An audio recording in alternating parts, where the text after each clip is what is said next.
How to fix profile music not showing up or not working on Instagram. So if also facing such issue where your music is not showing or not working on your Instagram profile, so here's what you need to do.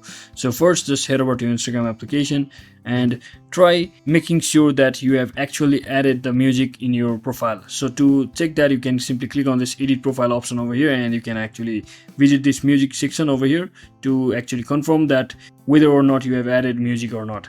So if you have not added music, you can simply change it from over here by simply tapping on this music icon. And if you have still added from there but it's still not showing up in your profile, so in that case there might be update available in your application and which might be causing the issue. So just head over to your Play Store and simply update the application, and if it's still not fixing, you can simply just uninstall the application and try reinstalling your application, and your issue should be fixed just like that.